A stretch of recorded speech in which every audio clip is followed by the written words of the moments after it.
ॐ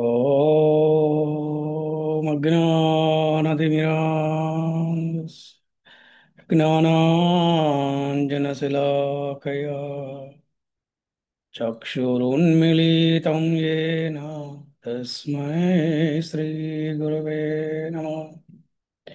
श्रीचैतन्यमनोभीष्टं स्थापितं येन भूतले स्वयं रूपः कदा मह्यं ददाति स्वपदान्तिकम्। नमो विष्णुपदाय कृष्णप्रेष्ठाय भूतले श्रीमाते भक्तिवेदान्तस्वामिनिति नामिने।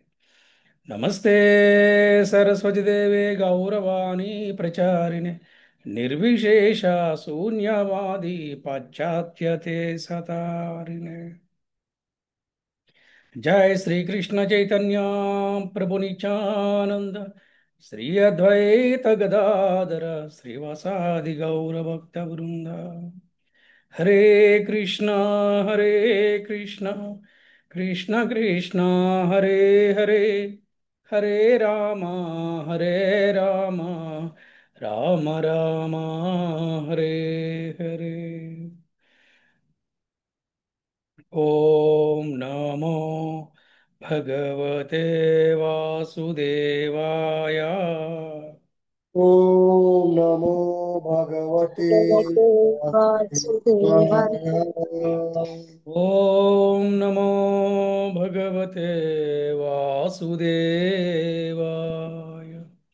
ॐ ॐ नमो नमो भगवते भगवते वासुदेवाय। वासुदेवाय। ओम नमो भगवते वासुदेवाय। ॐ नमो भगवते वासुदेवाय। హరే కృష్ణ హరే భక్తులందరికీ శ్రీకృష్ణ శుభమస్తు. మరి ఈ రోజున మనము భాగవత కథలలోని నరకలోకాలు ఎలాగుంటాయి అనే వాటి గురించి చర్చించుకుందాం. ఉం? మరి ఇంతకు పూర్వం అన్నీ కూడా మనము ఆ, ఎన్నెన్నో పాజిటివ్ టాక్స్ కదా, చాలా మాట్లాడుకున్నాం, చాలా చర్చించుకున్నాం. మరి ఇక్కడ నరకలోకాలు మేబీ కొద్దిగా వినటానికి ఎవరికైనా ఇబ్బంది ఉండొచ్చేమో కానీ సత్యం సత్యమే కదా. సో అందుకని సత్యాన్ని తప్పకుండా చెప్పుకోవాల్సిన అవసరం ఉంది. ఉం?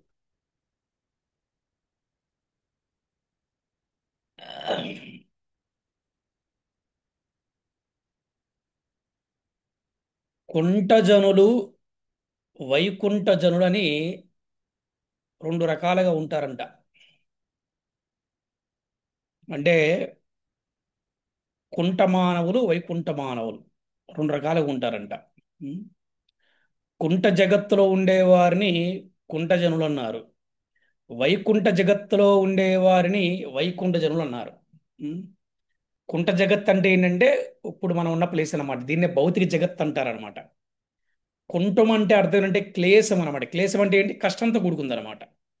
అది వైకుంఠం అంటే ఏంటి? క్లేశరహితము. అక్కడ కష్టము దుఃఖము బాధ అటువంటివి ఉండవు అక్కడ. దుఃఖాలు అనుభవిస్తూ భయపడుతూ జీవిస్తూ ఉంటారు కుంటజనులు. కానీ వైకుంఠ జనులంట నిత్యానంద పూర్ణులై జీవిస్తూ ఉంటారంట. ఎలాగ నిత్యానంద పూర్ణులు అంటే నిరంతరం భగవంతుడి సేవ చేస్తూ ఆ భగవంతుడి సేవలో పరమానందాన్ని పొందుతూ ఉంటారు. వారిని ఏమన్నారంటే నిత్యానంద పూర్ణులు అన్నారు. భగవద్గీతను అనుసరించి వీరిని క్షర పురుషులు అక్షర పురుషులను కూడా పిలుస్తారంట వీరిని. అంటే క్షర పురుషులు అంటే కుంటజనులు, అక్షర పురుషులు అంటే వైకుంఠజనులు అనమాట. మరి కుంటజనులు మాయావసులై ఉండి నిరంతర దుఃఖములలో కోట్ల కొలది జన్మను గడుపుతూ ఉంటారంట. అంతే కదా. ఈ భౌతిక జగత్తుల మాయలో ఏం చేస్తుంటారంటే నిరంతరం కూడా దుఃఖముతోటి కోట్ల జన్మలు గడుపుతూ ఉంటారు. రకరకాల యోనిలో వారు ఆ, జన్మిస్తూ ఉంటారు. కానీ వైకుంఠ జనుల సాంగత్యములు అనేవారు కష్టాల ఊబి నుండి బయటపడి నెమ్మదిగా వైకుంఠ లోకాన్ని చేరుగలుగుతారంట. ఇందులో కొంతమంది అంటే ఈ కుంటజనులు కూడా వైకుంఠ జనుల సాంగత్యములోనే వారు కష్టాల ఊబి నుండి బయటపడి నెమ్మదిగా వైకుంఠ లోకాన్ని చేరుగలుగుతారంట. ఎవరు వైకుంఠ జనులు అంటే ఎవరు? భాగవతోత్తములు అన్నమాట, గుర్తుపెట్టుకోవాలి. వైకుంఠ జనులు అంటే ఎవరు? భాగవతోత్తములు. ఏంటి కుంట జనులను ఉద్ధరించే కార్యంలో వైకుంఠ జనులు ఈ జగత్తుకు వచ్చినప్పుడు వైకుంఠ జగత్ యొక్క అనుభవాన్ని కొద్దిగా అందజేస్తారు. తమ ప్రభావంతో పాప ప్రభావాన్ని కొంత సమయం వరకు నశింపజేసి కుంట జనులు ఆధ్యాత్మిక రంగంలో పురోగమించడానికి తోడ్పడతారు. వారే గురుదేవులు అనమాట. గురుస్థానంలో ఉన్న వారందరూ కూడా వీరే అనమాట. అక్కడి నుంచి వస్తారు ఇక్కడికి ఒక పర్పస్ కోసం. ఏంటి పర్పస్ అంటే ఈ కుంట జనులను ఉద్ధరించడం కోసం.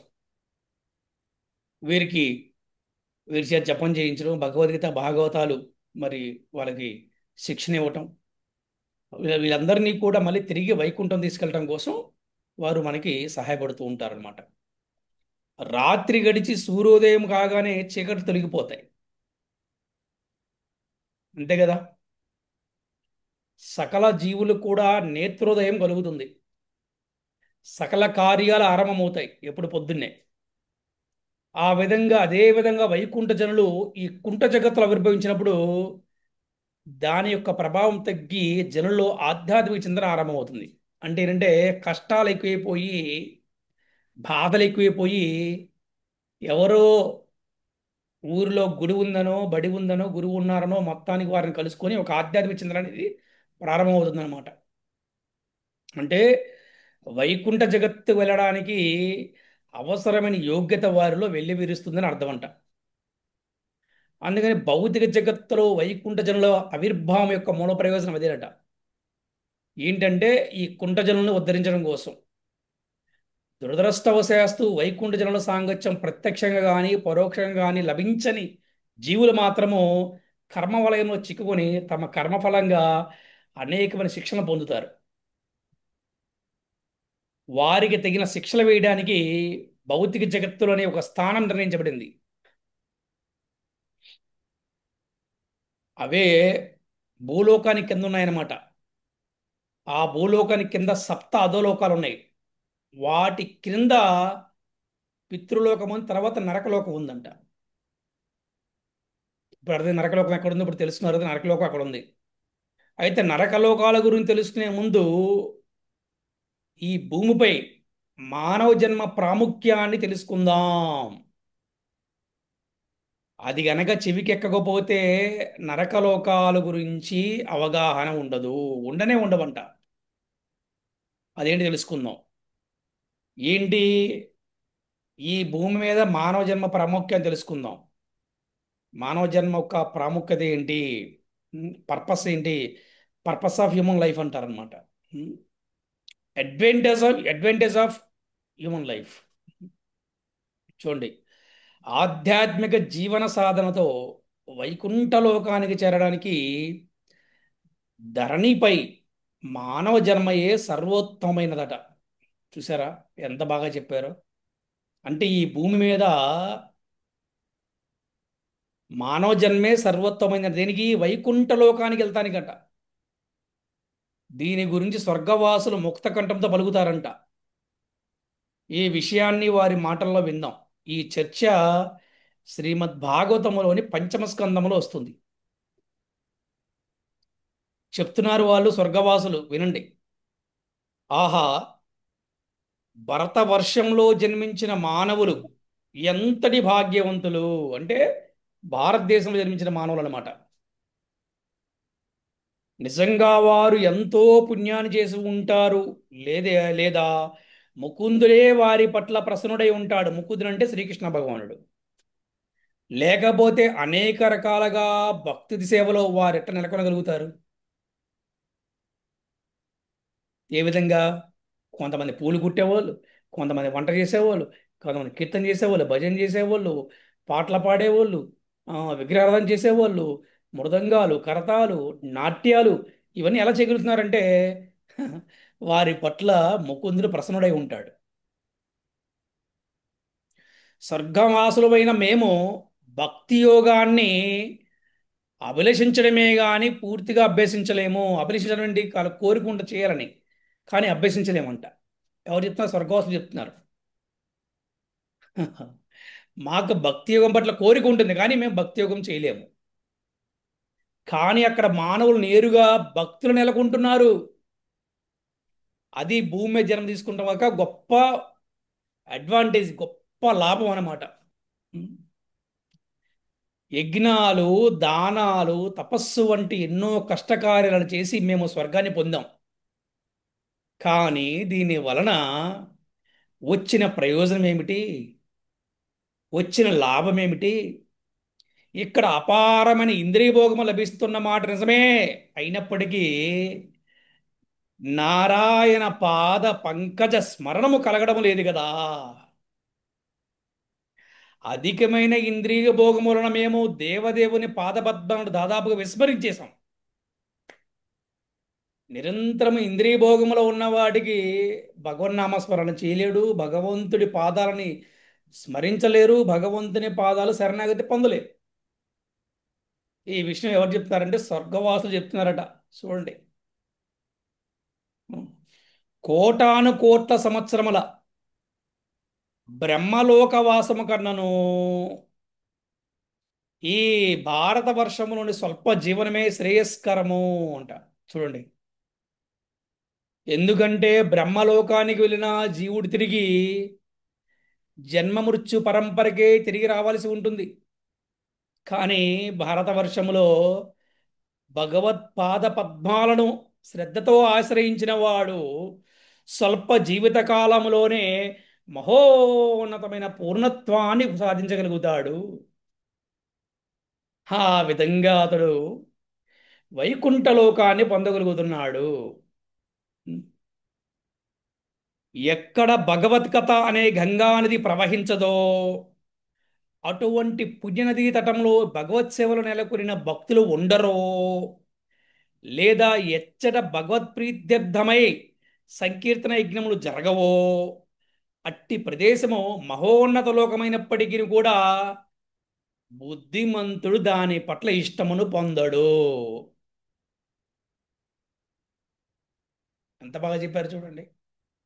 బుద్ధిమంతుడు దాని పట్ల ఇష్టాన్ని పొందడు.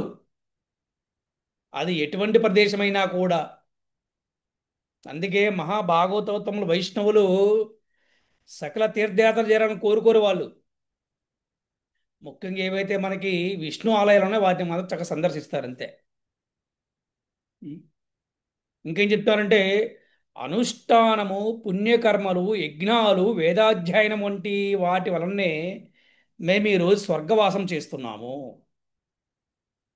కానీ ఏదో రోజు ఈ స్వర్గవాస జీవనము పూర్తి కాబోతున్నది.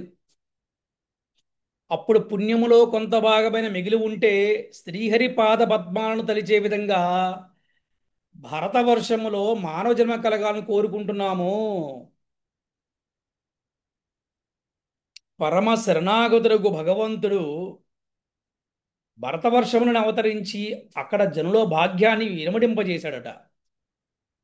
ఈ విధంగా స్వర్గములోని దేవతల మనోభావాన్ని శ్రీమద్ భాగవతమే వర్ణించడం కాకుండా కూర్మ పురాణములో కూడా వర్ణించారట. అంటే ఇప్పుడు చెప్పిన మాటలను కూడా స్వర్గములు దేవతలు చెప్తానంటే ఈ విషయాన్ని కూడా. అంటే స్వర్గంలో దేవతలకు కూడా కష్టం అంటే ఈ భూలోకంలో జన్మ తీసుకుంటాం. స్వర్గంలో దేవతలు కూడా కష్టమంట శ్రీహరి పాదపద్మాలను ఆశ్రయించటం. స్వర్గంలో దేవతలకు కూడా కష్టమట వైకుంఠ ధామానికి చేరుకుంటాం. స్వర్గంలో దేవతలు గనక వైకుంఠ ధామానికి వెళ్ళాలంటే వారు భూలోకములు ఏదో తల్లి గర్భమున వారు జన్మించి ఇక్కడ బాగా సాధన చేస్తేనే మళ్ళీ వారు వైకుంఠానికి గోలోకానికి వెళ్ళగలుగుతారు. ఆ విధంగా దేవతలు చెప్తున్నారనమాట. ఆహా, మానవులు ఎంత భాగ్యవంతులు, ఈ భూలోక వాసులు ఎంత భాగ్యవంతులు, ఈ భరతవర్షములో మానవ జన్మ తీసుకున్నారు. అయ్యో, మాకు అటువంటి అవకాశం లేదే అని వాళ్ళు అంటున్నారంట. అనాధికారిణో దేవా స్వర్గస్థా భారతోద్భవం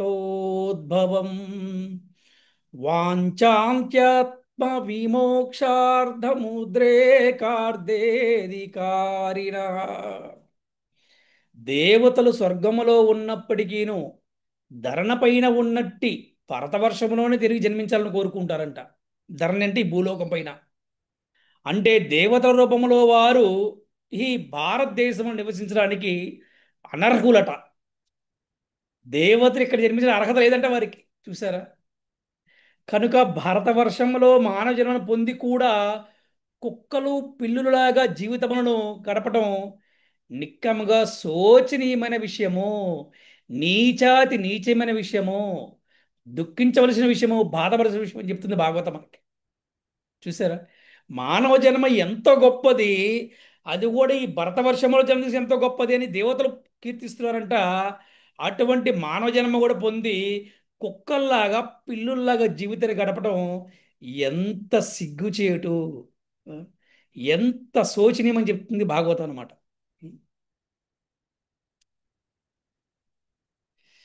అలాగే ఈ భరతవర్షం యొక్క ఇంకొక అద్భుతమైనటువంటి విషయం ఉంటుందంటే ఈ భారతవర్షంలో ఏంటంటే అదే గంగా నది అట.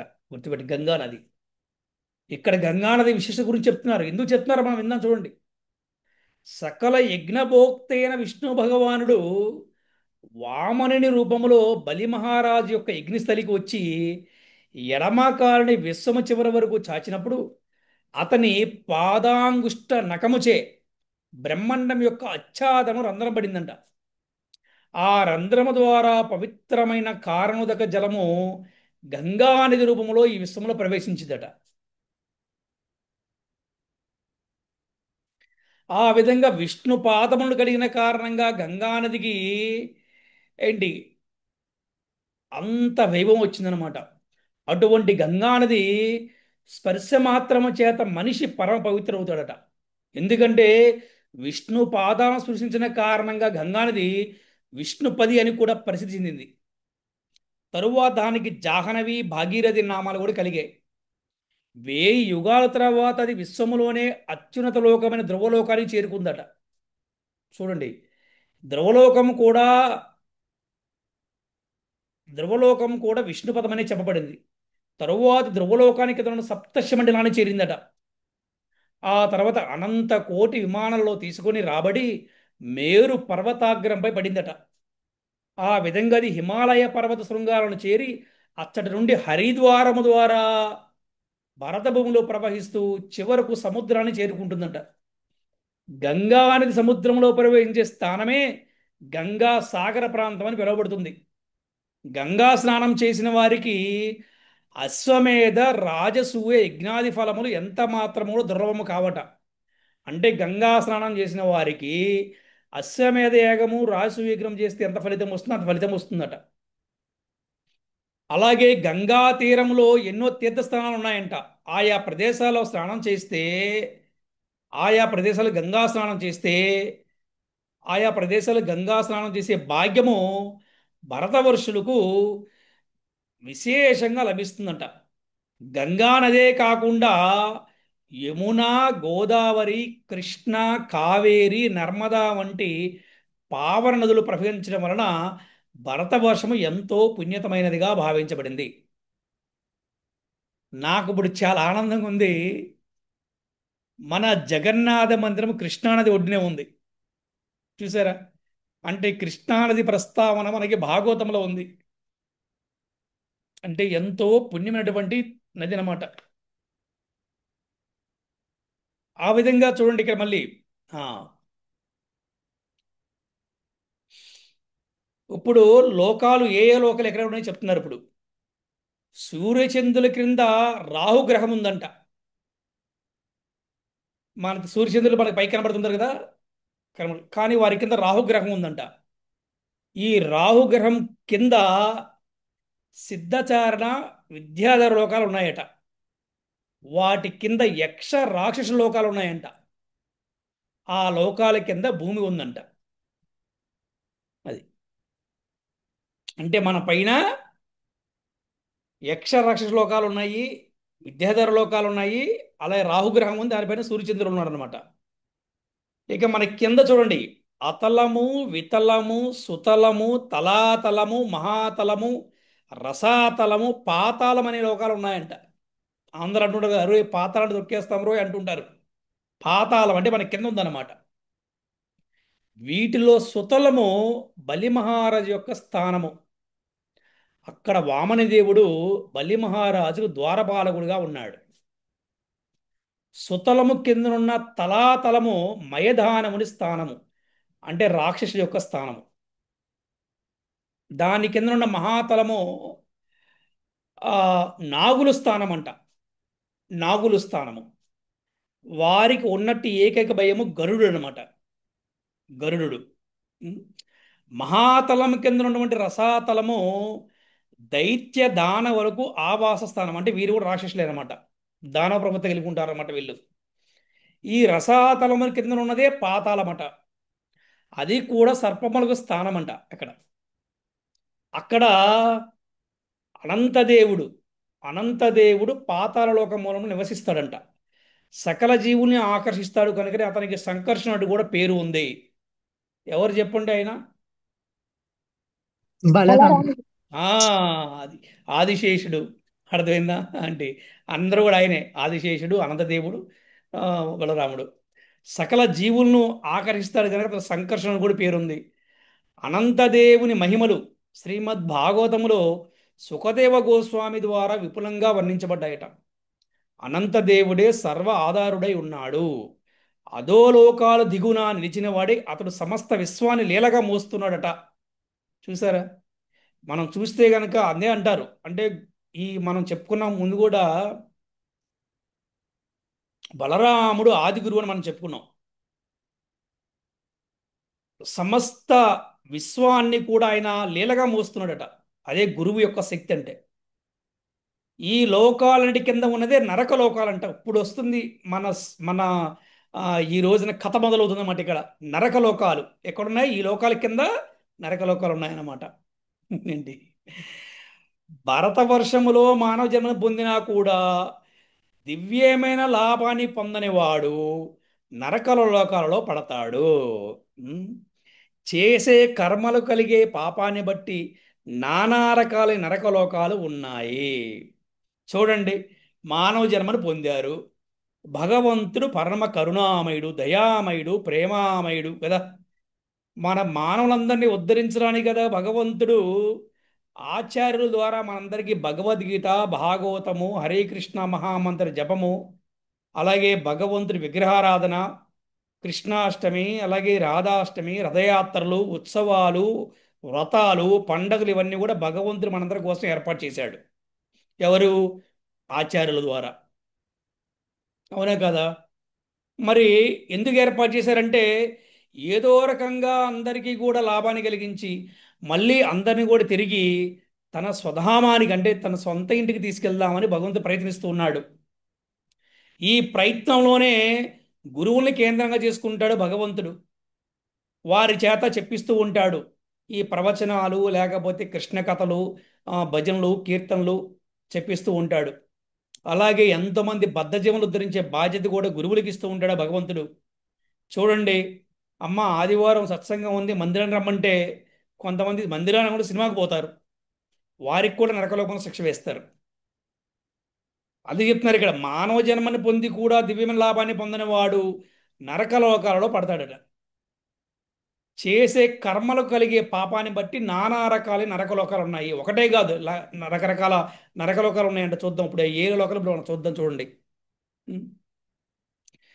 విశ్వములోని సమస్త లోకాలను ఉన్నత లోకాలు, మధ్యలోకాలు, అధోలోకాలుగా విభజించవచ్చు. అర్థమైందా? లోకాలు, మధ్యలోకాలు, అధోలోకాలు అంటే మూడు లోకాలుగా విభజించవచ్చు. వీటిని ఏమంటారు? ముల్లోకాలు అంటారు అనమాట. ముల్లోకాలు అంటారు.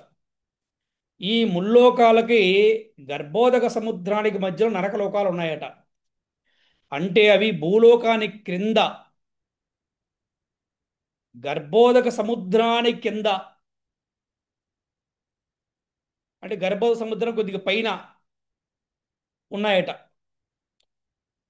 పితృలోకం కూడా ఇదే ప్రాంతంలో ఉందంట. మరి పితృలోక వాసులు దేవుణ్ణి ధ్యానిస్తూ తమ గోత్రుల క్షేమాన్ని వాంఛిస్తూ ఉంటారంట. అందుకే పితృదేవతలకి తర్పణాలు వదలాలని చెప్పి అంటూ ఉంటారనమాట. అందుకే పితృదేవతలకి ఆహారం అందించాలట. ఎందుకంటే వారు అక్కడ ఉండి తమ గోత్రుల యొక్క క్షేమాన్ని వాంఛిస్తూ ఉంటారంట వారు.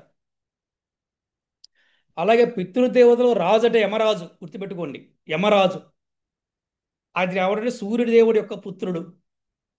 ఆ విధంగా ఆయన పితృలోకంలో నివసిస్తాడంట యమధర్మరాజు. యమదూతలు పాపులను మరణాంతరం యమరాజు దగ్గర తీసుకుని పోతారు.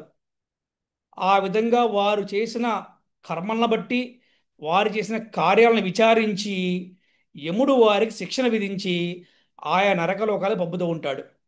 ఏ విధంగా అయితే జడ్జి ముందు ఒక లాయరు దోషిని ప్రవేశపెట్టి అతను ఏమేమి తప్పు చేశాడో తెలియచేసినప్పుడు అక్కడ జడ్జిమెంట్ చేస్తారు. ఇతనికి ఒక 14 సంవత్సరాలు యావజ్జీవ కారాగార శిక్ష అన్నారు అనుకోండి, ఫర్ ఎగ్జాంపుల్. అలాగే ఇక్కడ యముడు ఇక్కడ ప్రధాన న్యాయమూర్తి అనమాట, చీఫ్ జస్టిస్ యముడు. ఆ విధంగా వారు ఎటువంటి కార్యాలు చేశారో చూసి వారికి ఆ విధంగా పుణ్యమైతే పుణ్యము, పాపమైతే పాపం, వాళ్ళకి ఎంత చేసుకున్నవారు చేసుకున్నంత రకంగా వారు పంపుతూ ఉంటారంట. మరి వివిధ పాపాలకు తగినట్టు శిక్షలను విధించే నరకాలకు వివిధ నామాలు ఉన్నాయంట. ఈ ఈ పేర్లు వింటేనే ఒక రకంగా అదో రకంగా ఉందన్నమాట. పేర్లు వింటుంటే చూడండి చక్కగా. ఉం? ఒక్కొక్క రకం, ఒక్కొక్క నరకానికి ఒక్కొక్క పేరంట. తామిశ్రము, అందతామిశ్రము, రౌరవము, మహారౌరవము, కుంభీపాకము, కాలసూత్రము, అసిపత్రవనము, సూకరముఖము, అందకోపము, క్రిమీభోజనము, సందంశము, తప్తసూర్మి, వజ్రకంఠకసాల్మలి, వైతరిణి, పుయోదము, ప్రాణరోధము, విశసనము, లాలాభక్షణము, సారమే యాదనము, అవీచి, ఐహపానము, క్షారకర్ధము, రక్షగణ భోజనము, శూలప్రోతము, దందశోకము, అవట నిరోధనము, పర్యావర్తనము, శుచీముఖము వంటి నరకాలు పాపులను శిక్షించడానికే ఉన్నాయట. ఎలా ఉంది ఇవన్నీ వింటుండే? ఆ?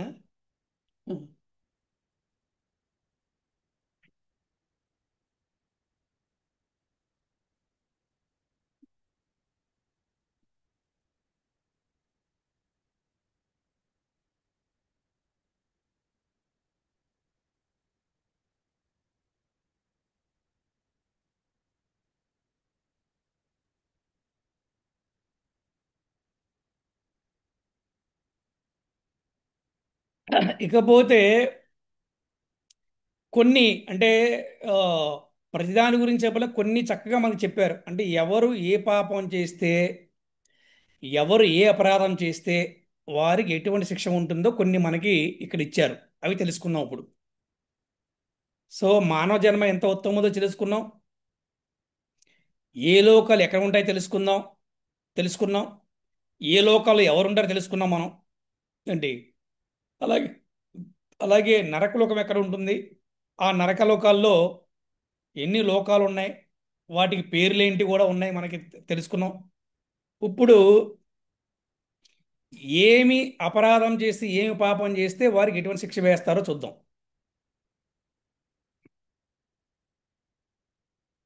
ఇతరుల పుత్ర కళాత్రతలను లేదా ధనాన్ని అపహరించే వ్యక్తిని భయంకరులైన యమదూతలు అతని మరణానంతరము కాలపాశముచే బంధించి తామిశ్రమని నరకములో తోస్తారట. అంటే ఇతరుల ధనాన్ని దొంగలించేవాడు, అపహరించేవాడు, మోసం చేసేవాడు, అలాగే ఇతరుల యొక్క పిల్లల్ని దొంగలించేవాడు, అర్థమైందా, వీరికి తామిశ్రమ నరకంలో తోస్తారట. అలాగే యమదూతలంట ఆ పాపిని తిడుతూ కొడుతూ మంచినీళ్ళని ఇవ్వకుండా దండిస్తారట. అటువంటి నరకయాతనలకు పాపి కొన్ని మార్లు మూర్ఛపోతాడట.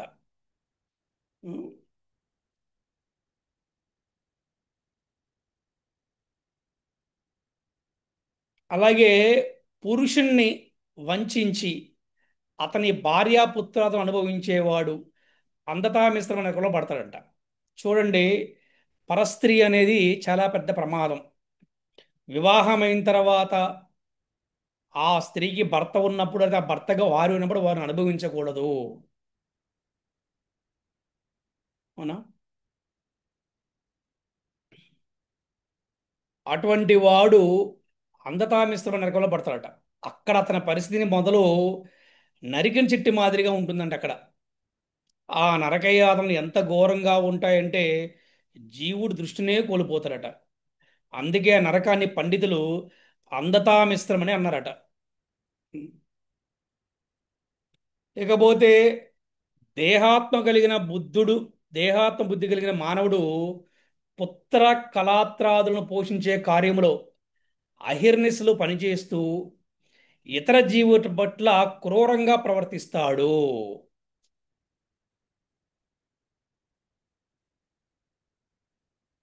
చూడండి, అంటే తన కుటుంబాన్ని పోషించడం కోసం ఎంతో కష్టపడుతూ ఇతర జీవుల్ని అతను ఇతర జీవులు కూడా క్రూరంగా ప్రవర్తిస్తాడు. ఎవరి కోసమైతే అతను ఇతరుల జీవుల పట్ల నిర్దాక్షిణ్యంగా ప్రవర్తించాడో వారంతా మరణ సమయంలో దూరం అయిపోతారు. చూడండి, మీకు చాలా చోట ఓల్డ్ ఏజ్ హోమ్స్ అందుకే వస్తాయి చూడండి మీరు. అందుకే చాలా జాగ్రత్తగా ఉండాలన్నమాట. ఏ జీవిని కూడా హింసించకూడదు, ముఖ్యంగా మాంసభక్షణ అనమాట. చూడండి, జీవహింస ఎంత ప్రమాదం ఇక్కడ చూపిస్తున్నారు మనకి. ఉం? ఈ జీవుడు అంటే ఒంటరిగా రౌరవము అనే నరకంలో పడతాడట. ఒంటరిగానే ఉంటాడు అక్కడ, రౌరవం అనే నరకంలో ఉంటాడంట. కుటుంబ పోషణ కొరకు అన్యుల పట్ల ద్వేషభావాన్ని పొంది వారిని మోసగించే వ్యక్తి యొక్క గమ్యస్థానమే రౌరవం అంట, ఆలోకము. ఉం? దాని ప్రభావం ఇతరులను మోసగించే ప్రయత్నం మాత్రం నిశ్చయంగా ఈ రౌరవ నరకానికి దారితీస్తుందట. ఇగోండి, ఇంకా చెప్పారు ఇక్కడ, ఇతర జీవులను హింసించి పొట్ట పోసుకునే వాడికి మహారౌరవంలో శిక్ష లభిస్తుందట. ఆ నరకంలో క్రవ్యాదములు అని పిలువబడే జంతువులు జీవుని మాంసాన్ని తింటూ ఘోరమైన బాధను కలిగిస్తాయట. ఎందుకంటే వీడింత ముందు మాంసం తిన్నాడు కదా, చేపను, కోడినో, పొట్టేలునో తింటాడు కదా వీడు. అదేవిధంగా వీడు నరకంలో పంపించిన తర్వాత వీడిని అక్కడ జంతువులు వీడి మాంసాన్ని తింటూ ఉంటాయంట. చెప్తున్నారు, జీవుని మాంసాన్ని తింటూ ఘోరమైన బాధను కలిగిస్తాయంట. జీవుడు పాప ఫలితంగా ఆ నరకంలో పడగానే అతనిపై దాడి చేసి అతని మాంసాన్ని పీక్కుని తింటం మొదలు పెడతాయట. చూసారా? ఇంకేం చెప్తాను, ఎవరైతే జిహ్వా చాపల్యం కొరకు అంటే రుచి కోసము సజీవులమైన పశు పక్షాదుల్ని వండి తింటారో వారు కుంభీపాక నరకాన్ని తీసుకుని పోయి సలసల కాగే నూనెలు వేయించబడతారట.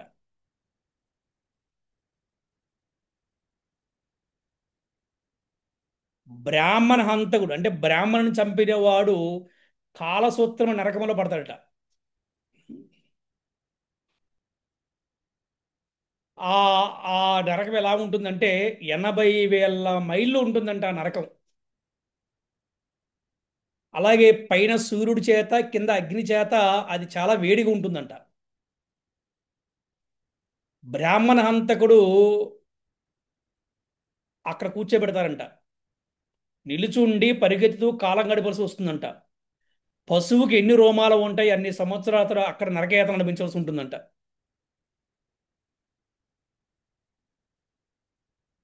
ఉమ్. ఇప్పుడు ఇంకో విషయం చెప్పారు, ఆపత్కాలం లేనప్పటికి కూడా వేద పదము నుండి తప్పిన వానికి గుర్తుపెట్టుకోండి, ఆపత్కాలము లేని వాటికి ఆపత్కాలం లేకపోయినా కూడా వేద పదము నుండి అంటే వైదిక సంస్కృతి నుంచి తప్పిన వారు, అర్థమైందా, యమకింకర్లు అసీపత్రం అనే నరకంతో వస్తారట. అక్కడ యమదూతల వారిని బెత్తంతో కొడతారట. ఆ దెబ్బను తప్పించుకోవడానికి అతడు అటు ఇటు పరుగు తీసినప్పుడు కత్తుల వంటి తాళపత్రాలచే అతని దేహం తెగి రక్తసిక్తం అవుతుందట. అమాయకుని దండించిన వానికి బ్రాహ్మణుడికి శారీరక దండన విధించిన వానికి యమభటులచే సూకరముఖమని నరకం ఇవ్వబడుతుందట. అక్కడ పాపిని చెరుకు గడగను పిప్పి చేసినట్టే పిప్పి చేస్తారంట. నిర్దోషిని శిక్షించడం వలన కలిగే దుర్గతిదేనమాట. అందుకే చూడండి, అమాయకుల్ని ఎప్పుడు కూడా, అమాయకుల్ని, బ్రాహ్మణుల్ని ఎప్పుడు కూడా బాధ పెట్టకూడదు, గుర్తుపెట్టుకోవాలి. వాడు చూడడానికి అమాయకులా ఉండొచ్చు, కానీ అతనికి కూడా ఒక యజమాని ఉన్నాడు, అతనికి కూడా ఒక తండ్రి ఉన్నాడు, ఆయనే భగవంతుడు అనమాట. అందుకంటారన్నమాట, చట్టం ఇక్కడ ఎవరికైనా, చట్టం ఇక్కడ కొంతమంది చుట్టం కావచ్చు, కానీ చట్టం అక్కడ మాత్రం ఎవరికి చుట్టం కాదనమాట. నో, నోట్ చేసుకుని ఈ పాయింట్ని. చట్టం కొంతమందికి ఇక్కడ, కొంతమందికి చట్టం చుట్టం కావచ్చు, ఏదో రకం తప్పించుకోవచ్చు, కానీ అక్కడ మాత్రం చట్టం అందరికీ సామాన్యం. అక్కడ చట్టం ఎవరు చుట్టం కాదు, అక్కడ వరకు తప్పించడం కుదరదు అనమాట. ఈ భూలోకంలో ప్రధానమంత్రి అయినా, రాష్ట్ర మంత్రి అయినా, నువ్వు కోటీశ్వరుడైనా, నువ్వు ఎవరైనా సరే అక్కడ తప్పకుండా శిక్షణ అనుభవించవలసిందే.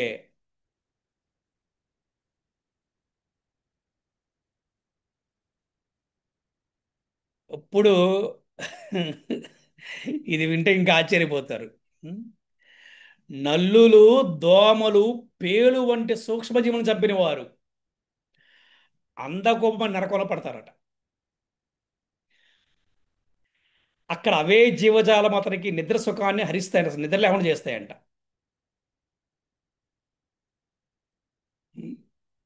మరి ఇప్పుడు ఏం చేయాలి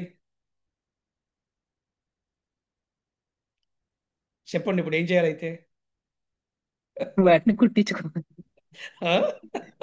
దోమలను వాటిని కుట్టించుకోవాలి. ఏం కుట్టించుకోవాలి. చేస్తాం? చెప్పండి, మరి ఏం చేయాలి చెప్పండి. చంపకూడదు, మరి చంపకుండా మరి ఏం చేయాలి చెప్పండి. పొగేసి కుట్టించుకోవాలి. అందుకే మన అందుకే మన వైష్ణవులు ఏం చేస్తారంటే, ఇంట్లో ఆలవులు లాంటివి పెట్టరు, చక్కగా ఆవు పిడకలతో పొగేస్తారు, చక్కగా మస్కిటో మ్యాట్స్ పెట్టుకుంటారు, బ్యాట్ ఒకటి చచ్చిపోతుంది అనమాట. అర్థమైందా?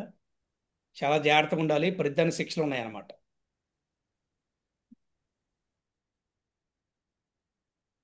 పొగతో చచ్చిపోవచ్చు. పొగేసాం, వెళ్ళిపోయి పంపించేయడం కోసం పొగేసాం అంతే. అది ధర్మమే, దాని వల్ల ఇబ్బంది లేదు. అర్థమైందా? పొగ వల్ల ఏమి చనిపోవు, యాక్చువల్ నాకు తెలిసి అయితే పొగ వల్ల చనిపోవు, వెళ్ళిపోతాయి అంతే. ఉం? అతిథులకు, వృద్ధులకు, బాలురకు భోజనం పెట్టకుండా తాను భుజించేవాడు క్రిమి భోజనం అని నరకంలో పడతాడట. చూసుకోండి. అందుకే ఒక అలవాటు చేయాలి తల్లిదండ్రులు ఎప్పుడు కూడా పిల్లలకి, ఏంటంటే వారు తినేటప్పుడు ఎదురు ఉన్న వారికి పెట్టి తీసుకోవాలి, లేకపోతే అది కూడా పాపమే. మేము పాటిస్తూ ఉంటాం మా ఇంట్లో. అది చిన్నల వైష్ణవం అందరూ పాటిస్తూ ఉంటారు. ఇది ఒక మంచి సంస్కారం అనమాట. ఆపత్కాలం కాకపోయినా కూడా బ్రాహ్మణుల ధనాన్ని హరించేవాడు లేదా ఇతరుల బంగారుని అపహరించేవాడు సందంశం అనే నరకంలో పడతాడట. అక్కడ అతని చర్మము అగ్నిపిండాలతో పట్టకారత ఒలిచేయబడుతుందట, దేహము ఖండఖండాలుగా చేయబడుతుందంట. పరస్త్రీ గమనము, పరపురుష గమనము కలిగిన పాపులు తప్తసూర్మి అనే నరకానికి వెళ్తారట. అక్కడ పాపులను బెత్తంతో కొడుతూ ఎర్రగా కాలటి పురుషుని యొక్క ప్రతిమను స్త్రీ చేత, అలాగే స్త్రీ ప్రతిమను పురుషుని చేత ఆలింగనం చేయిస్తారట. ఇక్కడ అందరూ కోరుకుంటారు కదా, హగ్ హగ్ కావాలని చెప్పి, అక్కడ ఇస్తారండి రియల్ హగ్ అనమాట. అర్థమైందా? అది కాలిపోద్ది అనమాట, మామూలు కాలదు, ఎర్ర కాల్చి అప్పుడు హగ్ చేసుకోమంటారంట అక్కడ ప్రతిమనే. చూడండి, అక్రమ మైథున సంపర్కానికి శిక్ష తప్పదట. అంటే అక్రమ సంబంధాలు మహాపాపము, గుర్తుపెట్టుకోవాలి. విచక్షణారహితంగా పక్షులతోటి, పక్షాదులతోటి, అలాగే కొంతమందితోటి సంభోగించేవాడు వజ్రకంటక సాల్మలి అనే రకంలో పడతాడట. ఆ?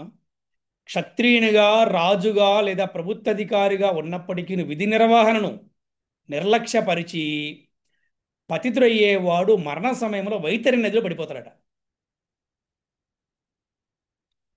దానిలో పడగానే క్రూరమైన జలాచరాలు అతన్ని భక్షించడం మొదలు పెడతాయట. ముఖ్యంగా ఎవరైతే లంచాలు తీసుకుంటూ ఉంటారో వాళ్ళ పరిస్థితి ఇదేనని మనం గుర్తుపెట్టుకోవాలి. అంతటి ఘోరమైన యాతన అనుభవిస్తున్నప్పుడు కూడా అతని ప్రాణం పోదట. తాను చేసిన పాపాలు తలుస్తూ అతను ఘోరమైన యాతన అనుభవిస్తాడట. వేటలో అమాయక జంతువులను వధించేవారు ప్రాణరోధమైన నరకంలో పడతారట. అక్కడ యమభటులు వారిపై బాణప్రయోగం చేసి బాధిస్తారట. అంతే కదా, మరి వాడు వేటకెళ్ళి జంతువుల్ని బాణం వేసి బాధ పెట్టాడు కదా, మరి యమభటులు కూడా వీడిపైన బాణం వేస్తారట. ఉన్నత జన్మ పొంది కేవలం ఆడంబరం కొరకు జంతు బలులు ఇచ్చేవారు విశసనం అనే రకంలో నరకంలో పడతారట. అవునా? ఇక్కడ చూస్తానికి మాత్రం ఓ పెద్ద క్యాస్ట్, పెద్ద కారు, పెద్ద ఇల్లు, ఓ పెద్ద స్మార్ట్ ఫోను, సమాజంలో గౌరవం. కానీ ఎక్కడికో వెళ్ళి జంతు బలులు ఇచ్చి ఆ ఆ పేర్లు చెప్పకూడదులే, ఆ ఆ ఆ దేవత ఈ దేవతని జంతు బలులు ఇచ్చి చక్కగా వీళ్ళు తినొస్తూ ఉంటారనమాట. వారు ఎక్కడ ఇచ్చారు నరకం? విశసనం అనే నరకంలో పడతారనమాట.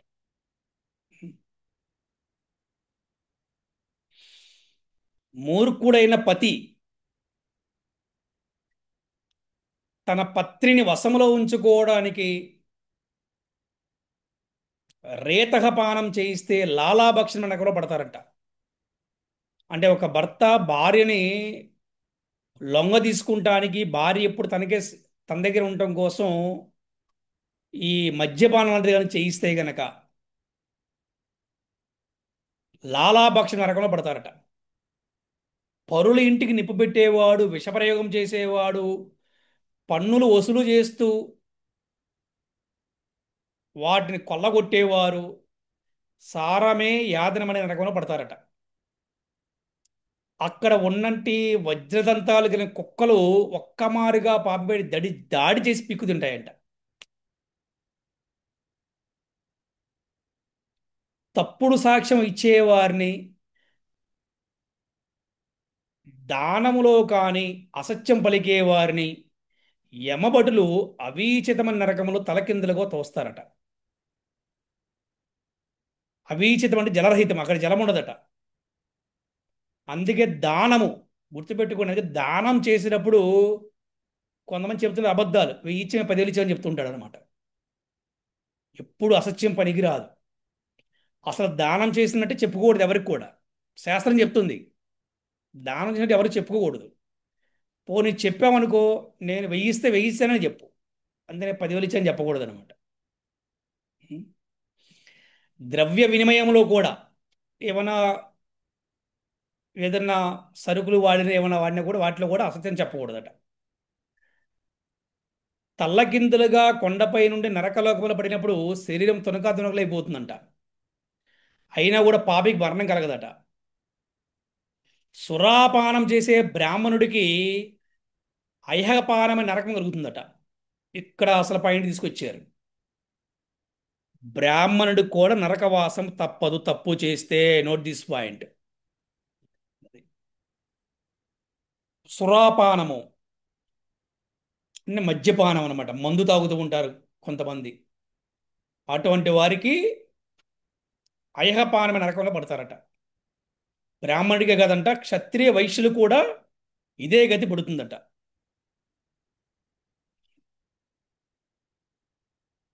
అక్కడ యమభటులు పాపుల వృక్షస్థలంపై నిలబడి వారి నోటిలో కరిగిన ఇనుమును పోస్తారట. ఎందుకు? సురాపానం చేశాడు కాబట్టి. ఆ?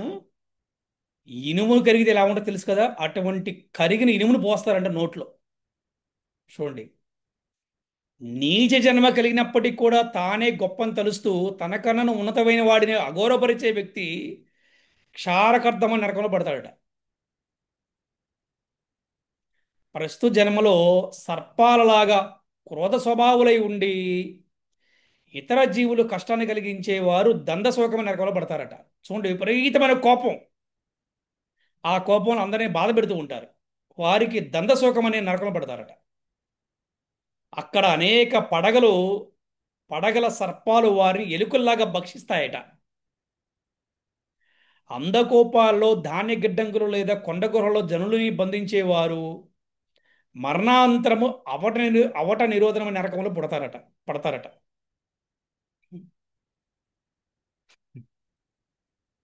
అతిథి అభాగ్ అ- అతిథి అభ్యాగతులను చూపులతోనే కాల్చేవారు పర్యావర్తనం అనే నరకంలో పడతారంట. కొంతమంది ఏం చేస్తారంటే స్త్రీలని అదే పనిగా చూస్తూ ఉంటారు. నిజంగా స్త్రీల యొక్క అందాన్ని చూడలేదు వాడు, కామ కోరికలతోటి స్త్రీల యొక్క అవయవాలను చూస్తూ ఉంటారనమాట.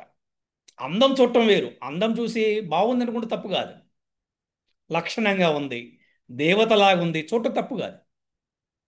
కానీ ఆ స్త్రీని అవయవాల వైపు కామంతో చూడటం తప్పు. దానికి నరకం ఉందంట, పర్యావర్తన నరకంలో తోస్తారంట వాడిని. అక్కడ ఏం చేస్తారంటే క్రూరమైన పక్షులంట వాడి కంటి గుడ్లు పెరిగి వేస్తూ ఉంటాయండి, గుడ్లు పొడి చేస్తూ ఉంటాయండి కళ్ళతో. వాటి పక్షులు ప్రపంచంలో ధనంతో గర్వంతో ఉండేవాడు, ఇతరులని పట్టించుకోనివాడు, ఇతరులను అవమానించేవాడు శుచీయ ముఖమ నరకంలో పడతాడు. యమభటులు అతని దేహాన్ని వస్త్రం నేసినట్లుగా దారంతో నేసి శిక్షిస్తారంట వాడిని.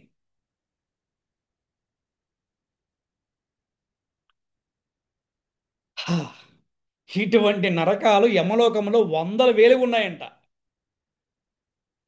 పాపుల పాపకర్మలను బట్టి ఆయా నరకాల్లో శిక్ష వసగబడుతుంది. అంటే ఇక్కడ కొన్నే చెప్పారు భాగవత కథల్లో, ఇంకా చాలా ఉన్నాయి. కానీ పుణ్యాత్ములు మాత్రం ఈ నరకలోకాల్లో పడకుండా పుణ్యలోకాలకు చేరి పుణ్యఫలం నశించిపోగానే తిరిగి మళ్ళీ ఈ భూమి మీదకి చేరుతూ ఉంటారట. అటువంటి వారు పాపుల కన్నా ఉత్తములే. అయినప్పటికీ వారికంటే తెలివైన వారు ఎవరంటే కలియుగ ధర్మమైన హరినామ సంకీర్తనను చేపట్టి కృష్ణ శరణాగతులు ఎవరైతే అవుతారో వారే తెలివిగలవారట. వారికి పుణ్యపాపములు అంటవు. వారి ప్రతి కర్మ కూడా కృష్ణపరమే అయి ఉంటుంది. కాబట్టి ఆ కర్మల వలన పాపము సంప్రాప్తించే ప్రసక్తే ఉండదు. కృష్ణ కార్యము నిర్గుణము కాబట్టి కుంట జగత్తులో ఉన్నప్పటికీ అట్టివారు కృష్ణ భక్తి ప్రభావం వలన విశుద్ధ సత్వస్థితికి అరుదించి క్రమంగా వైకుంఠ లోకానికి చేరుకుంటారు. కాబట్టి వైకుంఠ లోక గమనానికి తొలి అడుగు ఏమిటంటే పాప జీవనం నుండి విముక్తిని పొందడమే. అందుకని ప్రతి ఒక్కరు కూడా మాంసభక్షణని మానివేయాలి, మత్తు పదార్థాలని విడిచిపెట్టాలి, పరస్త్రీ పురుష సంబంధాలను నిషేధించాలి. అదేందా పరపురుష పరస్త్రీ ఇది కూడా చెప్పారనమాట. అంటే వ్యభిచారం అంటారు దాన్ని. దానికి వదిలిపెట్టేసే దూరంగా ఉండాలి, అటువంటి పనులు చేయకూడదు. అలాగే జూదము ఆడకుండా ఉండాలి. ఈ 4 కార్యాలు తప్పకుండా చేస్తేనే వారి భక్తిలో తొలి అడుగు ప్రారంభమవుతుందట. అప్పుడు దాకా ఎవరికి భక్తి ప్రారంభం కాదు. భక్తిలా కనపడవచ్చు, భక్తుల్లాగా అలంకరణ వేషం వరకే. కానీ వారు ఎప్పటికి కూడా భక్తిలో పురోభవించే అవకాశం లేనే లేదు. మరి ఇవన్నీ కూడా మాంసభక్షణం మానేయాలి, ఈ 4 నియమాలు పాటించాలంటే ఎవరైతే ఒక ప్రామాణిక గురువు నుంచి జపమాలను తీసుకొని హరే కృష్ణ మహామంత్రాన్ని తీసుకొని ఎవరైతే నిరంతరం కూడా హరే కృష్ణ కృష్ణ కృష్ణ హరే హరే హరే రామ రామ రామ హరే హరి అని జపం చేస్తూ ఉంటారో వారు చక్కగా ఈ 4 నియమాలు పాటిస్తూ ఆధ్యాత్మిక జీవితంలో అడుగులు వేసుకుంటూ చక్కగా భక్తి చేస్తూ చివరికి వైకుంఠానికి గోలోకానికి చేరుకునే అవకాశం ఉంది. క్రమంగా కృష్ణ భక్తిని చేపట్టే నిర్మల హృదయాన్ని కలగజేస్తాయంట నియమాలు విడిచిపెడతాం వల్ల. అప్పటి నుండే వైకుంఠ యాత్రారంభమవుతుంది. ఆ విధంగా మానవ జన్మ కార్యం సిద్ధిస్తుంది. హరే కృష్ణ కృష్ణ కృష్ణ హరే హరే హరే రామ రామ రామ హరే హరే. యమధర్మరాజు కీ జై. గ్రంథరా శ్రీమద్ భాగవతం కీ జై. వంచాకల్పతరుభ్యశ్చ కృపా సింధుభ్యేవ చ పతితానాం పావనేభ్యో వైష్ణవేభ్యో నమో నమః. శ్రీల ప్రభుపాదికి జై. శ్రీల గురుదేవికి జై. అనంతకోటి వైష్ణవ భక్త బృందకి జై. హరి హరి బోల్. హరే కృష్ణ.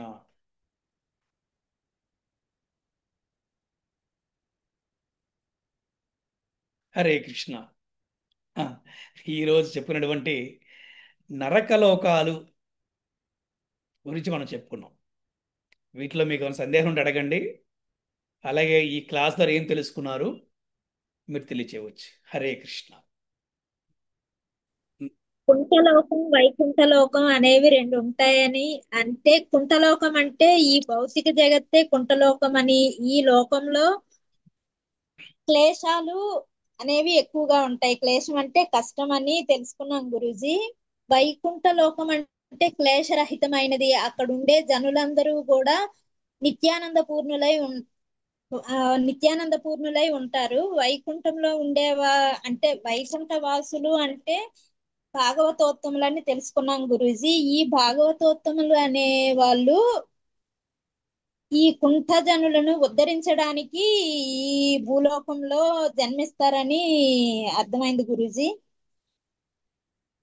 వైకుంఠం చేరుకోవడానికి మానవ జన్మ మాత్రమే సర్వోత్తమమైనది. ఈ జన్మలో చేసే పాపకర్మలను బట్టి, అంటే మనం మంచిగా దైవభక్తిలో ఉంటే మనం వైకుంఠాన్ని చేరుకోవడానికి ఇదొక ఉత్తమమైన లోకం అని తెలుసుకున్నాం గురూజీ.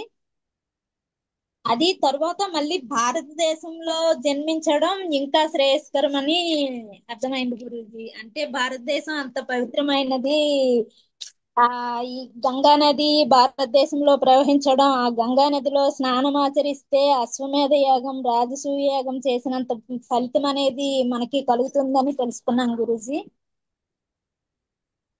తర్వాత మానవులు చేసే పాప కర్మలను బట్టి చాలా నరక లోకాలు అనేవి ఉంటాయి అని తెలుసుకున్నాం గురూజీ. అలా ఆ లోకాలన్నిటి గురించి కూడా మీ ద్వారా మేము చాలా చక్కగా తెలుసుకున్నాం. ఇవన్నీ ఈ నరక లోకం నుంచి మనం బయటపడాలి అంటే కృష్ణ భక్తి చేస్తూ మాంసభక్షణ, జూదం, వ్యభిచారం, మద్యపానం ఇలాంటి ఈ 4 నియమాలకి దూరంగా ఉంటూ మనం కృష్ణ భక్తిని చేస్తే మనము కూడా ఉత్తమమైన జనులుగా తీర్చిదిద్దబడతామని తెలుసుకున్నాం గురూజీ. హరే కృష్ణ గురూజీ. హరే కృష్ణ అమ్మ, బాగా చెప్పారు. Very good. హరే కృష్ణ కృష్ణ కృష్ణ హరే హరే హరే రామ హరే హరే రామ రామ హరే రామ రామ హరే హరే హరే కృష్ణ కృష్ణ హరే కృష్ణ కృష్ణ హరే హరే హరే రామ హరే రామ రామ రామ హరే హరే కృష్ణ కృష్ణ కృష్ణ హరే హరే రామ రామ రామ హరే. హరే హరే. భక్తులందరికీ శ్రీకృష్ణ శుభరాత్రి. హరే కృష్ణ. హరే కృష్ణ గురూజీ. దండ దండ ప్రణామ తల్లి. హరే కృష్ణ. హరే కృష్ణ గురుజీ. దండ ప్రణామాలు గురుజీ. ఈరోజు చాలా నరకలోకాల గురించి, శిక్షల గురించి చాలా బాగా అర్థమైంది గురుజీ. హరే కృష్ణ గురుజీ. హరే కృష్ణ. ఇక నుంచి అంటే జీవుని పట్ల కొంచెం ప్రశాంతంగా ఉండాలి గురుజీ. అంటే చేమలో దావలో పురుగుల పట్ల కొంచెం వాటి మనం తెలియకుండా తెలిసి తొక్కుతున్నాం, తెలియకుండా చేస్తున్నాం. ఇక వాటి నుంచి అంటే కొంచెం మనం జాగ్రత్తగా ఉంటే ఆ శిక్షలు తగ్గుతాయి. హరే కృష్ణ. హరే కృష్ణ. హరే కృష్ణ గురూజీ. ధన్యవాద ప్రణామం. Thank you Guruji. హరే కృష్ణ అమ్మ. ప్రభుజీ దండవత్ ప్రణామాలు ప్రభుజీ. దండ ప్రణామం. హరే కృష్ణ. హరే కృష్ణ ప్రభుజీ. దండ ప్రమాణాలు. దండ ప్రణామం. హరే కృష్ణ.